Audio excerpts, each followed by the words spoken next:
Welcome to Global Entrepreneurs Week. My name is Balinska, and in this presentation, I'm going to be speaking about how to get free publicity. Just a little background on me.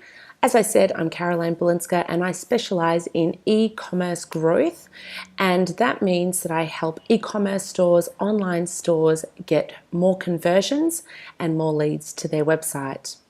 If you sell something online, I can help you sell more and make more profit. As you can see from this presentation slide, that I have had quite a bit of different media given to me over the last couple of years, and that is why I wanted to share with you ways that you too can get free publicity. If you do want to know more about me, head over to carolinebalinska.com. So you're probably wondering, what is PR or media? It's when someone else is talking about you on their platform. It's important to know a few things before you do any PR, any media for your business. You need to know your audience, you have to create a strategy, and you have to have a goal. Whenever you're talking to an audience, you have to remember to speak to one person. It's as if you are at a party or a cocktail party or at a barbecue and you're speaking to one person directly. You want to try to do this as often as possible. This is not always completely possible. However, if it is, then please make sure you do pitch everything to one person.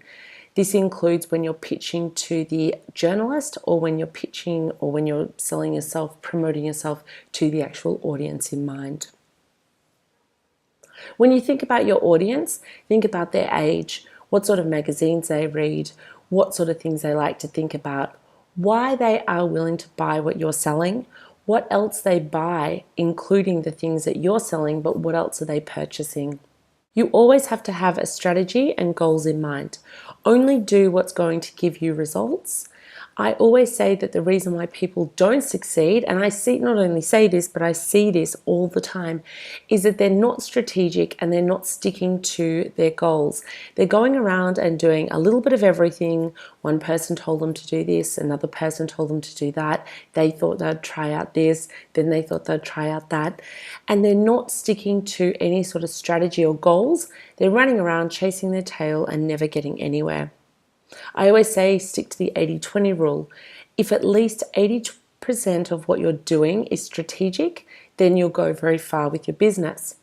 This means that if 20% of the things you're doing are not exactly on goal, on strategy, it's not the end of the world.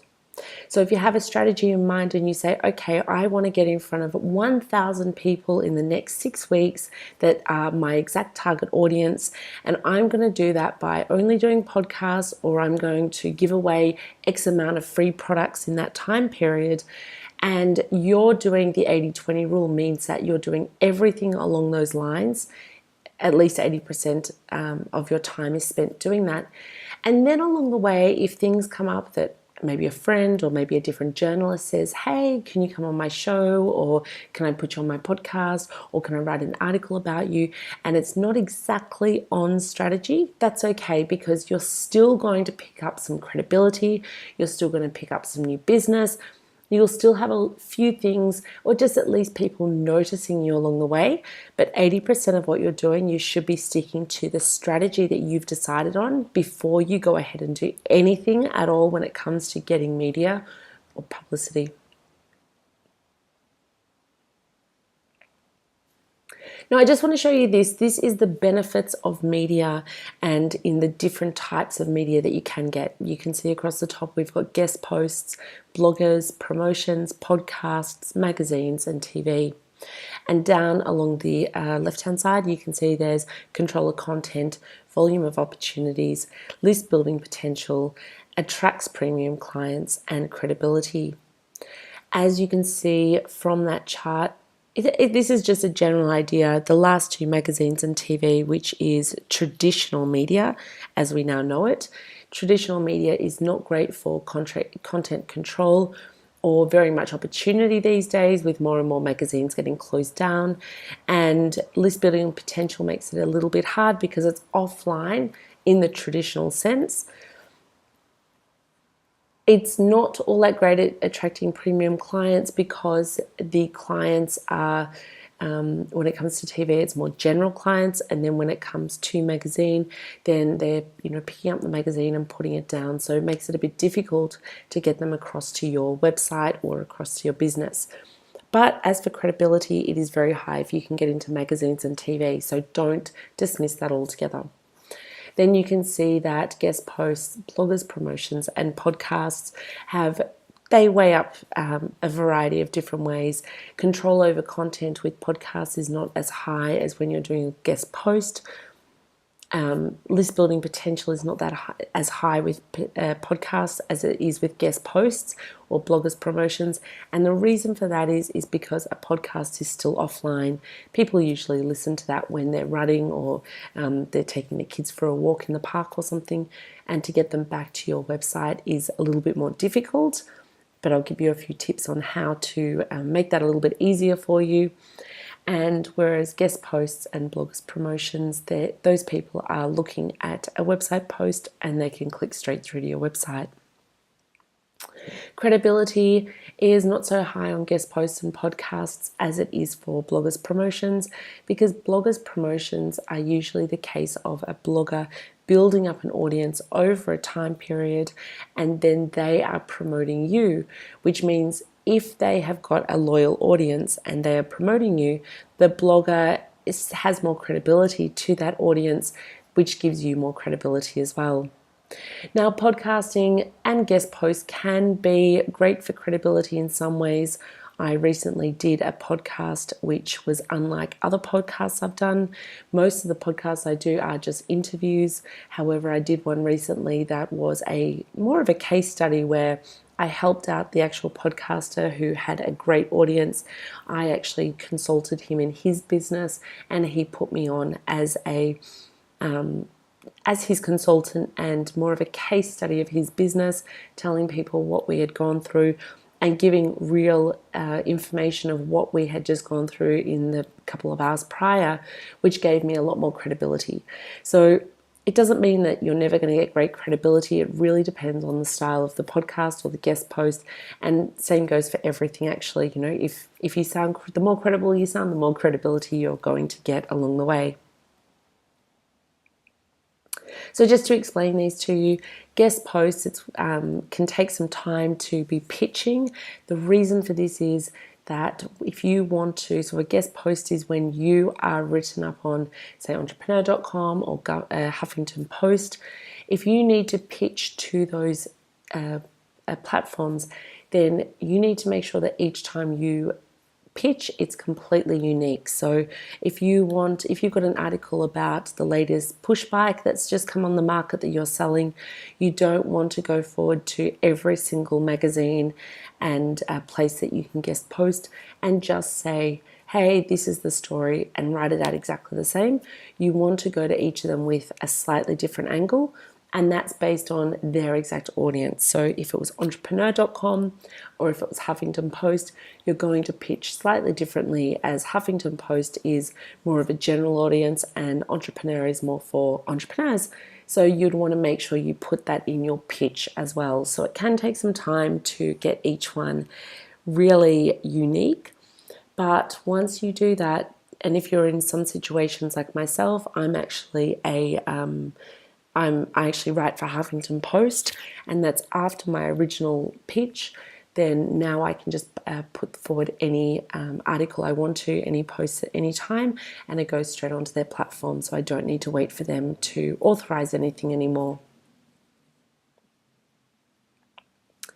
Bloggers promotions can be 100 times more powerful than any ad you ever run. If you put an ad on Facebook or Google AdWords and you're running an ad and it says, come and buy my bicycle, then that is one thing. But if you have a social proof from a blogger, then you will see that it is that blogger that is promoting you, not you promoting yourself. Now, if you want to know more about this, please go to my YouTube channel. Just type in Caroline Balinska into YouTube, and there's a video that I did probably in about June this year, and in that video I actually talk about how I actually interview a blogger, Alex, and she talks about how well this actually works, and it's a fantastic interview that I did with Alex just about the power of having a blogger promote you on their behalf. So then there's guest posts, and if you're doing your guest posts, you need to think about some topics that work really well. So you might put a subject line as how to buy a bicycle, or why buy a bicycle. List posts like the top 10 reasons why to buy a bicycle. Confessional posts, you might say, how I lost 100 kilos just by riding my bicycle, or this is how I lost 100 kilos. And the fifth idea for a really good topic would be the number one reason why having a bicycle this summer is the best thing you can do. So those are some great headlines that work really, really well when you're writing guest posts. Now, TV and radio are still fantastic. Yes, I said before they are a traditional type of medium now, but they are still quite big, and there's actually now more digital TV and digital radio than ever before. So not only is there the traditional TV that you have that TV at home and you've got now it's probably old-fashioned channels, but now you can actually get on YouTube TV, so people have YouTube channels, or there's also radio, which I'll talk about a little bit later, of places that you can find some of this digital radio. They're still really fantastic, and it is great to reach out to them. If you're not sure of who to get in touch with a producer or the actual person that's running that part of the show. Now, this is really interesting. I've been doing podcasts for a long time now. Apple has reported that there's over 1 billion podcast subscriptions, and that is over 250,000 unique podcasts in more than 100 languages. So if English is not your first language, go and find podcasts in your language, because talking in your own language and finding your own audience in your own language is still not a flooded market, because English is much more flooded than any other language, and you'll find it more comfortable, especially when starting out. Magazines are still fantastic. Finding the right editor can be tricky, as some publications use generic titles such as executive editor or senior editor. Now, if you are not sure who you're looking for, go to the section of the magazine that you want to be displayed in, and make sure you look for who the actual person was that wrote that section and who that editor is for that section. And then go to, usually in the front, they'll actually show you, so the person's name will be in the section, and then at the front it will tell you that they're one of the associate editors or senior editors, and you can do a little bit of homework like that. Remember that magazines do have a longer lead time. Podcasts can have a lead time from anywhere from 2 days up to 3 or 4 months, sometimes 6 months.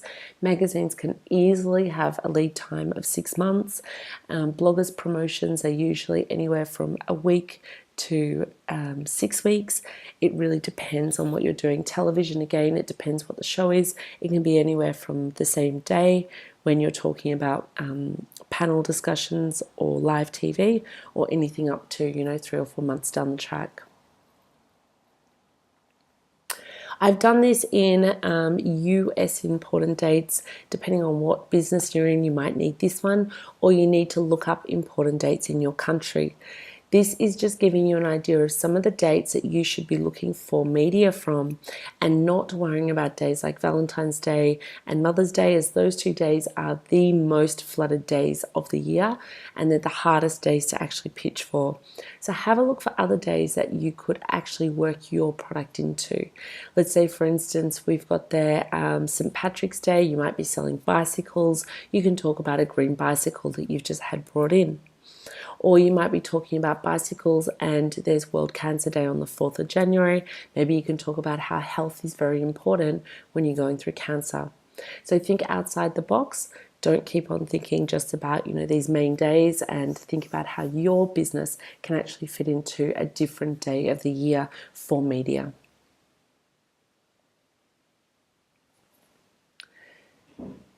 This is a general idea of, a lot of people say to me, oh, you want me to keep creating content, but there's not enough time in my day, and you end up getting bogged down with too many things. I just wanted to show you the fourth column across, title. They're both exactly the same piece of content, whereas if you go back to the second from the left column, it's channels, and you can see that I've put there, one's a podcast and one is a guest blog post.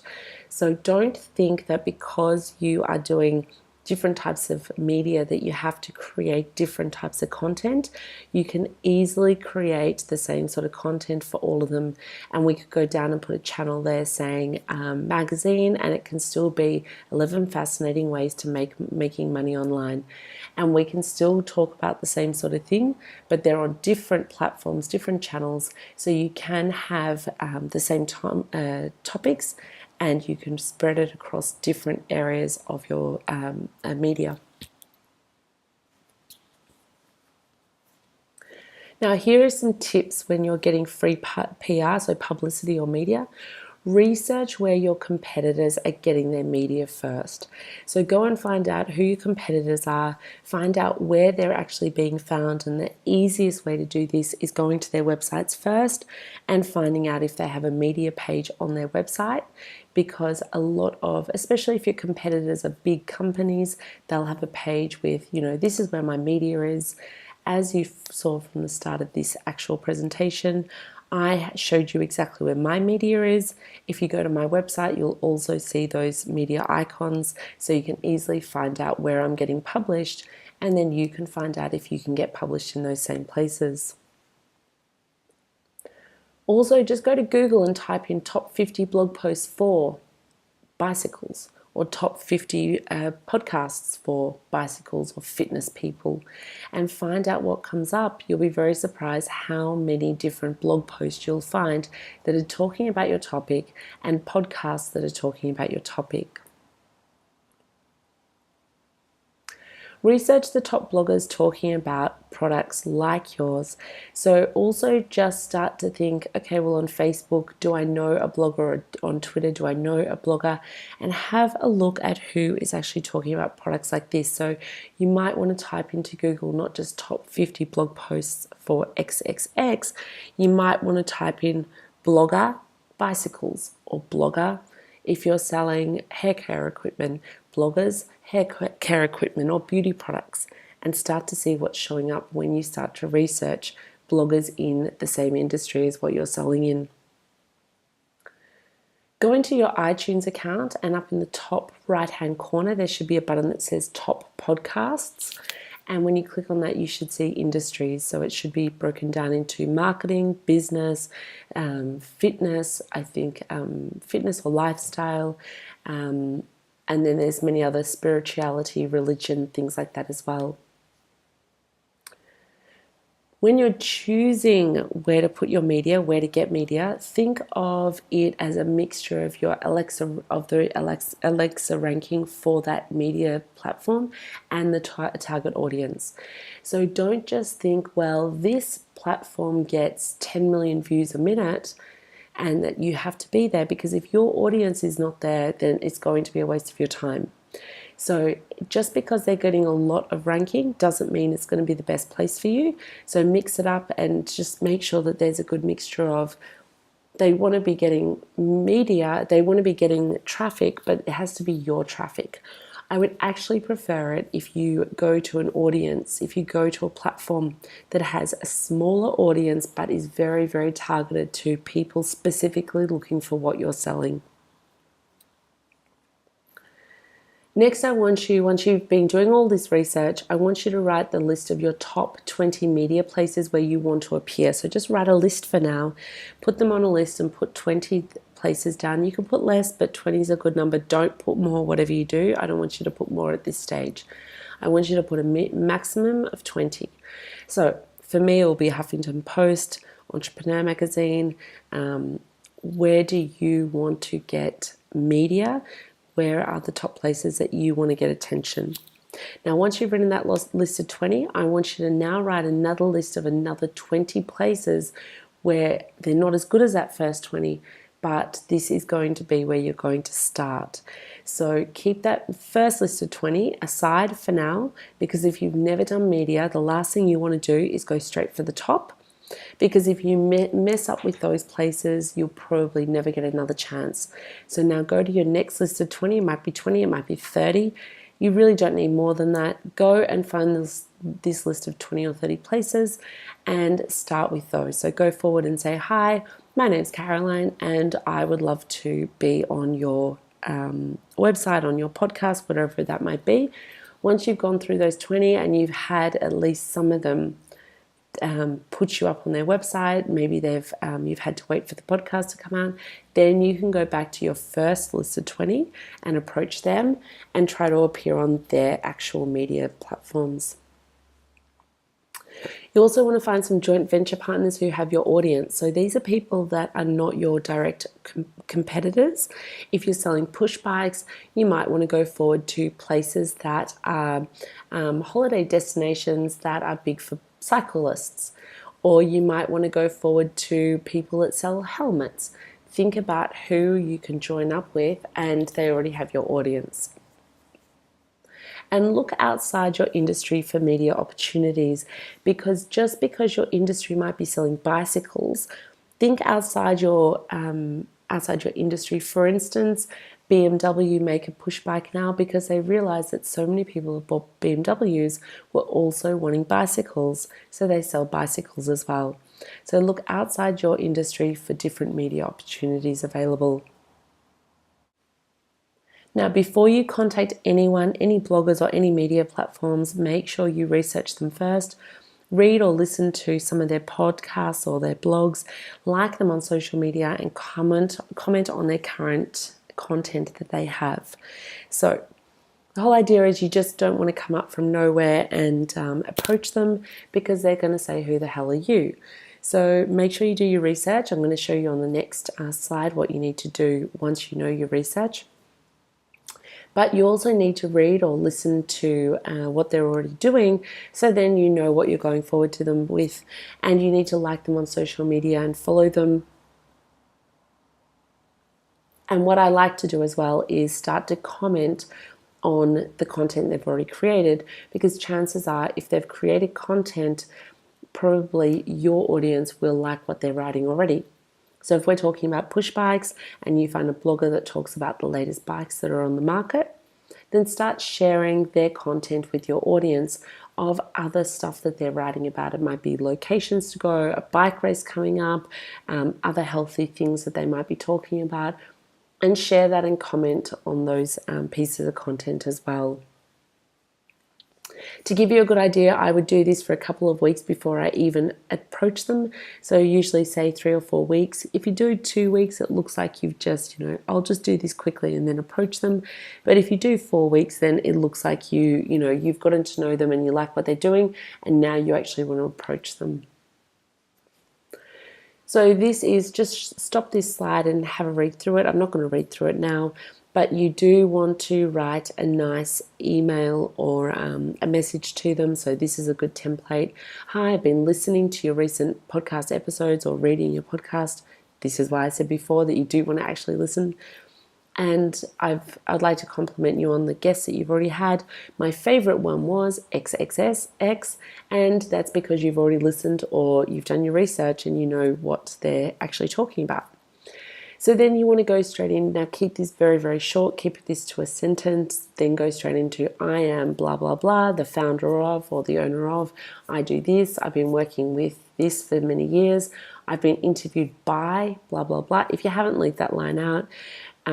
Here's my media page, which I'm going to show you in a moment, a bio that you can add there instead, saying here's my one sheet. And they appreciate when I speak about XXX, so this will be a great match. Here are 3 things that I can talk about with you.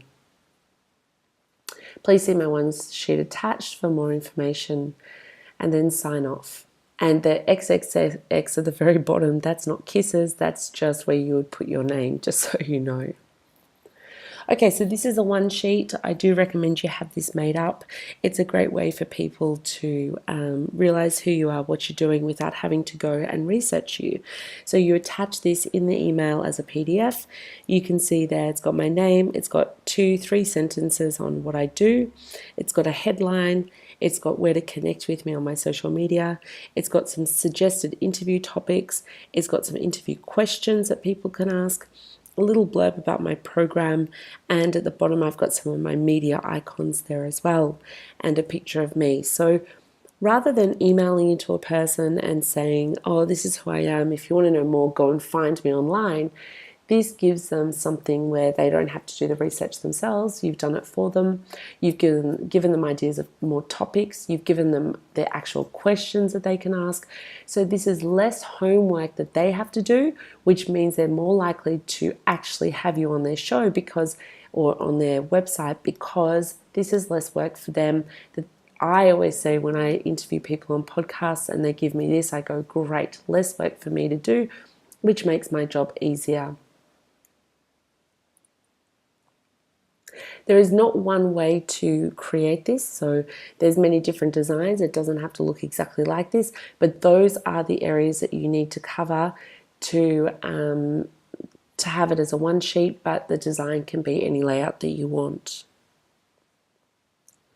So when you're leveraging your publicity, you need to think about, you've created this publicity, you might have done a podcast, you might have done a interview, you might have done a blogger's promotion, whatever that might be. Now you have to make the most of it. So share this with your following of your prospective customers, whether this be on your social media, whether this be via email. You need to share this article so then people know what you do. It also gives you the credibility. You want to share it in your email in general, so to people that have already been following you, already buying from you.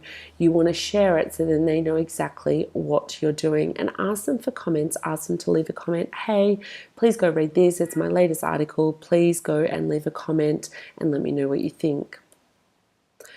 Ask your friends, clients, and leads to tweet and thank the media platform for featuring you. So you want to say something like, hi, thanks Entrepreneur Magazine or Huffington Post, whatever it is. Thanks for featuring Caroline Balinska. Loved it. And then a link to the actual article. Make sure you're revising that one sheet, the one I just showed you. So if you are getting more media, make sure you put those logos in there every time you get new media coverage. Share it on your social media in general. Every time you get press coverage, just share it around. Mention it also wherever people are making a buying decision or opt-in decision. So if someone's come to your website and you've got a buy now button or click here to download this, make sure you've got your social media.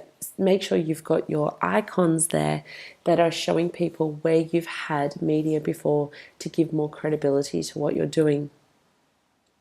Make sure it's on your sale pages and make sure it reminds your customers that you've been endorsed by the media. You can also use their quotes as testimonials. So if a podcaster said, hey, on the podcast, great interviewing you, Caroline. It was fantastic. You give so much great wealth of information. You can actually turn that into a quote on your website from such and such. Now, remember, you need to leverage into more coverage. So as you contribute onto different platforms, try to get back onto that same platform as a contributor, because it just builds more credibility that you've been seen on the same platform more than once. Don't think once you've been there that should be the end of it. I've been in Huffington Post quite a few times and it just keeps building up my credibility every time I'm there. Make sure you also send a thank you letter to the person that featured you. Most people don't do this, and by doing it, you're going to get, they're going to like you more, because it just shows that you are happy with what they've done and happy that they've actually promoted you. It can be a letter, it can be an email, or it can be a private message on Twitter or on Facebook, or even a public message as well. Also, I recommend that you send them some additional topics that you'd like to speak on. So you might want to say to them, hey, thanks so much, but I've also got this I can talk about next time. Let me know if you want to have me back again. Now, I'm not going to go through these, but please pause this presentation if you want to read through. Here are some top podcasts that you can be featured on if you'd like to go into podcasts. There's Society and Culture, there's Health and Wellness podcasts, there's business podcasts. Here's some websites that accept guest posts on spirituality, business, women's and men's information, also lifestyles and health and wellness. The thing to remember is that if you do want to get onto any of these on this list, they have their own way to submit information. So don't just send them an email. Make sure you go to these websites and find the page where it says how to submit for a guest post, and it will give you the information on how to do that on their website because they have particular ways that they go about it. Some resources that I recommend if you want to do guest posts, go to ProfNet or Harrow or SourceBottle or reachout.io.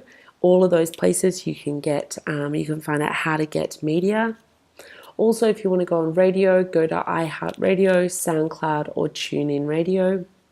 If you want to get video, sorry, Blab is no longer around. It's just been closed down in the last few weeks. But YouTube, if you want to be on video. And if you want to get podcasts, there's Interview Connections, and there are a few other ones as well. If you want to find out more about getting more podcasts, I've got a few other places that I recommend that you can ask them to help you get you podcasts. Here are some tips that you need to think about during and after the interview. When you're getting interviewed, be direct and to the point, especially on a podcast. Don't ramble on. Think about what you need to say beforehand. The podcaster is not there to scare you or to make you look stupid. So if you need to know your questions in advance, please just ask them and they should give them to you. And then you at least know the topics that you'll be talking about. Especially when you're doing a podcast, make sure you send people, or a television program or radio, make sure you send people to an easy to remember URL. So if you're on a radio show called Red Radio, then you might want to send them to, for instance, on my website, carolinebalinska.com/redradio. And then that way people will remember that that was the page that had to do with the radio show. Or you might just want to do carolinebalinska.com/1, for instance, and just have a number.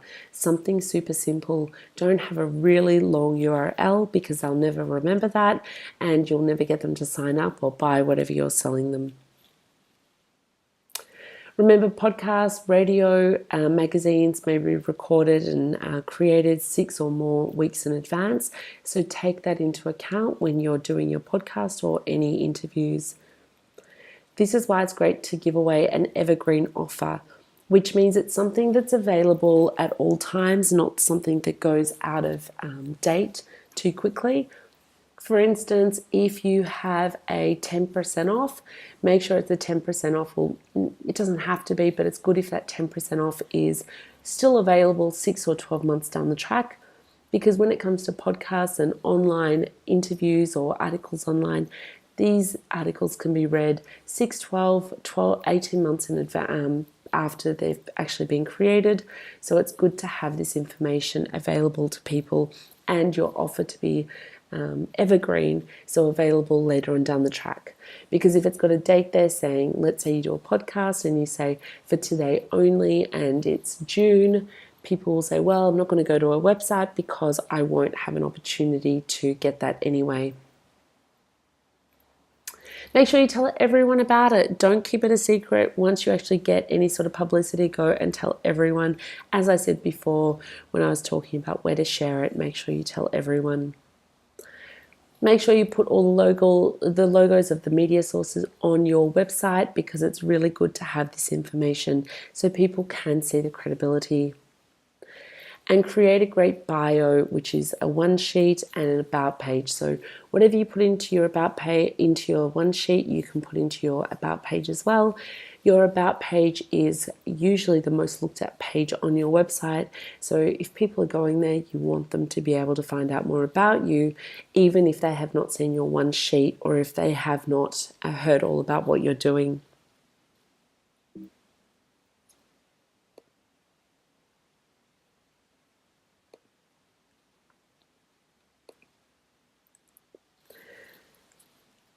I hope this information has been helpful on how to get free PR for your business. Thank you for listening to this presentation, and thank you for joining us at Global Entrepreneurs Week. Have a wonderful day, and if you need more information, please get in contact with me at caroline@carolinebalinska.com, and I'm more than happy to answer any questions for you.